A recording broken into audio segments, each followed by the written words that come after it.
یہ جا کر کے جب میں نے وہاں دیکھا اور ایک اللہ کے سامنے یہ جو آفتاب رہبر کا سر جھکتا تھا، تھوڑا سا میں اللہ سے ہٹا تو یہ سر مزار پہ جھکنے پہ مجبور ہو گیا۔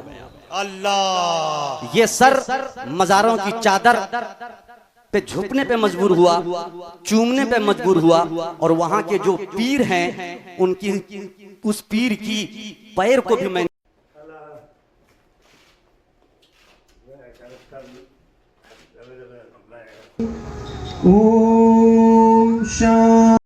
ناظرین کرام، السلام علیکم ورحمۃ اللہ وبرکاتہ۔ آپ کو یاد ہوگا کہ اس سے پہلے ہم نے ایک ویڈیو بنائی تھی اور اس میں مشاعروں کی زینت بننے والے آفتاب رہبر کلکتوی کی ایک کلپ آپ کو ہم نے سنوائی تھی۔ انہوں نے اس میں کہا تھا کہ میں نے 2022 میں 13 مارچ کو مسلک اہل سنت یعنی بریلوی مسلک بقول ان کے کہ بریلوی مسلک اختیار کیا تھا، لیکن ایک سال میں ہی وہ مسلک اہل سنت کو چھوڑ کر کے مسلک دیوبند میں چلے گئے پھر سے۔ انہوں نے وجہ کیا بتائی؟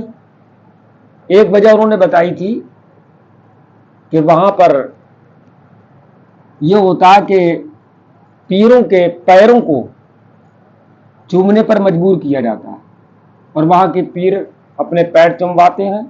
میں نے وہاں جا کر کے یہ دیکھا تو میں نے اس پہ یہ کہا تھا کہ قدم بوسی کرنا یا دست بوسی کرنا کسی مقدس بزرگ کی، متبع شریعت کی، کسی عالم دین کی، پیر کی، تو اس میں کیا حرج کی بات ہے؟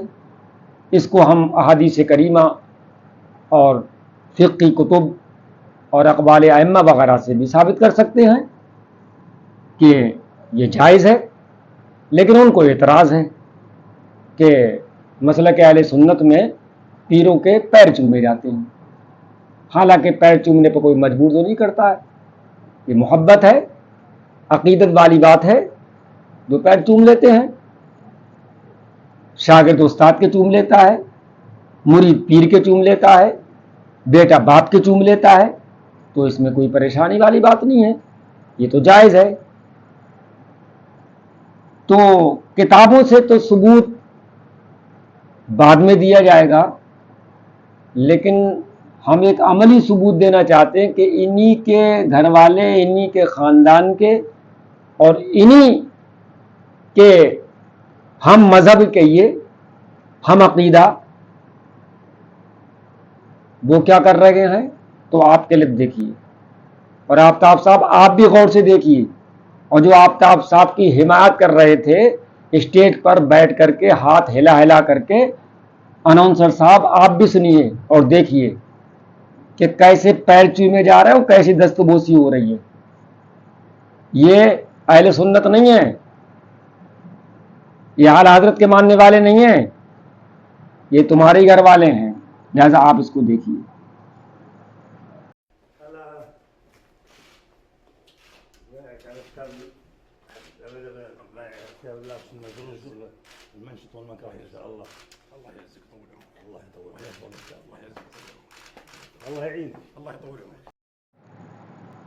اور دوسری بات کلکتوی صاحب نے یہ کہی تھی کہ وہاں سجدوں مزاروں پر سجدے کیے جاتے ہیں، سجدہ کرنے پر مجبور کیا جاتا ہے، چادر چومنے پر مجبور کیا جاتا ہے۔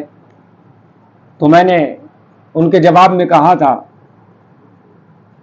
کہ مزاروں پر سجدہ تو کوئی نہیں کرتا ہے، نہ کوئی عالم اہل سنت سجدہ کرنے کے لیے کہتا ہے، نہ کتابوں میں لکھا ہے، بلکہ میں نے تو یہ کہا تھا کہ اعلیٰ حضرت امام اہل سنت فاضل بریلوی نے، ان کے شہزادے سرکار مفتی اعظمین و دیگر علماء اہل سنت ہمارے اکابر نے کتابوں کے اندر لکھا ہے کہ سجدہ تعبدی شرک ہے اور سجدہ تعظیمی حرام ہے۔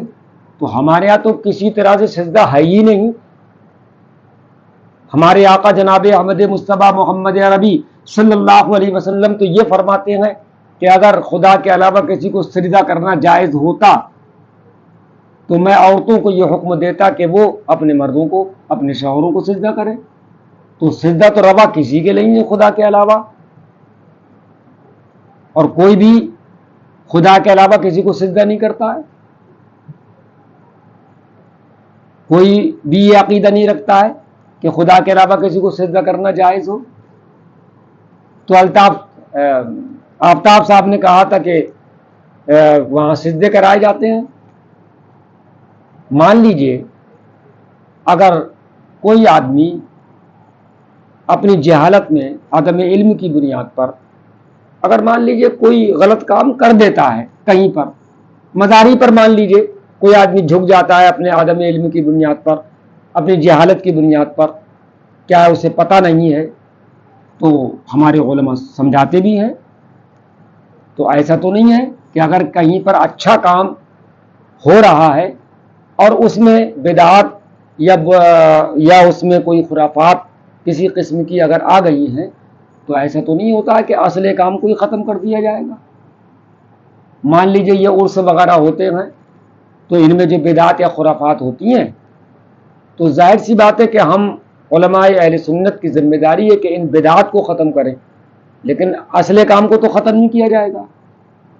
انہی کے اشرف علی تھانوی وغیرہ کے پیر امداد اللہ مہاجر مکی رحمۃ اللہ تعالی علیہ کے تعلق سے میں نے پڑھا ہے کہ عرس کے وغیرہ کے بارے میں، اور ایک مثال دے کے بات کہی ہے انہوں نے کہ مثلا جیسے کنواں کھدوایا جاتا ہے لوگوں کے پیاس بجھانے کے لیے، پانی کے لیے پہلے کھدوایا کرتے تھے کہ قافلے جاتے تھے، پڑاؤ کرتے تھے، اور اس طرح سے مطلب پانی کی کمی تھی، نل وغیرہ اس طرح کے نہیں ہوتے تھے تو کنویں کھدوائے جاتے تھے. تو کچھ کنویں ایسے بھی ہوتے تھے کیا ہے ان کی مڈھیریں نہیں ہوا کرتی تھی کہ ہو سکتا ہے کوئی بچہ اس میں گر جائے. اب کوئی اعتراض یہ کرتے کہ صاحب وہ مڈھیر ہے کیا ہے کہ کنویں نہ کھدوائے جائیں کہ اس میں گرنے کا خطرہ رہتا، بچہ گر جائے گا یا کوئی جانور گر جائے گا. تو ہم اس سے یہ کہتے ہیں کہ اس چیز کا انتظام کیا جائے، اہتمام کیا جائے کہ لاٹھی بھی نہ ٹوٹے اور سانپ بھی مر جائے، کہ کنواں بھی اپنی جگہ قائم رہے اور گرنے کا خطرہ بھی ختم ہو جائے. تو آپ مڈھیر بنوا دیجیے تاکہ کنواں بھی باقی رہے اور پانی کا استعمال بھی ہوتا رہے، پانی سے لوگ فائدہ بھی اٹھاتے رہیں، اور جو مڈھیر ہے اس کو بنوا دیا جائے تاکہ گرنے کا خطرہ ختم ہو جائے. تو ایسا تو نہیں ہے کہ اصلی چیز کو ختم کر دیا جائے گا. ہاں، اصلی چیز میں اگر کوئی خرافات، بدعات اس طرح کی جو شریعت کے خلاف ہیں وہ اگر اس میں پنپ رہی ہیں یا اس میں آ گئی ہیں تو ان کو ختم کرنے کی ذمہ داری یہ علماء اہل سنت کی ہے. تو یہ کہنا آفتاب صاحب کا کہ صاحب وہاں سجدہ کرایا جاتا ہے، وہاں سجدہ کرنے پر مجبور کیا جاتا ہے، کون سی کتاب میں لکھا ہوا ہے یا کس نے مجبور کیا، کس عالم اہل سنت نے، مجھے نام بتایا جائے. تو یہ بلا وجہ کے الزام لگانا اچھی بات نہیں ہے. خالی سچی شہرت حاصل کرنے کے لیے یہ تبدیلی کر رہے ہو، کبھی اس مسلک میں کبھی اس مسلک میں. آفتاب صاحب یہ سچی شہرت حاصل کرنے کے لیے آپ نے ایسا کیا ہے. تو میں آپ کو اب وہ دکھانا چاہتا ہوں کہ آپ یہاں پر آ کر کے تو اتنا ڈھنورا پیٹ رہے ہیں کہ صاحب سجدے کرنے پر مجبور کیا جاتا ہے. اب ذرا دیکھیے آپ کے بھیا لوگ کیا کر رہے ہیں، آپ کے خاندان کے لوگ کیا کر رہے ہیں، آپ کے دیوبند کے لوگ کیا کر رہے ہیں. یہ کلپ دیکھیے، غور سے دیکھیے، اور وہ لوگ بھی دیکھیں جو اسٹیج پر ہاتھ اٹھا کر کے اللہ کہہ رہے تھے بہت زور سے. ہاں، تو وہ بھی دیکھیں کہ یہ مندر میں کیا ہو رہا ہے. یہ کون ہے؟ اہل سنت ہے یہ اعلی حضرت کے ماننے والے ہیں یا کافر لوگ ہیں یا غیر مسلم ہیں؟ یہ تمہاری بھائی یا بند ہیں. دیکھو یہ کیا ہو رہا ہے، غور سے دیکھو اس کو.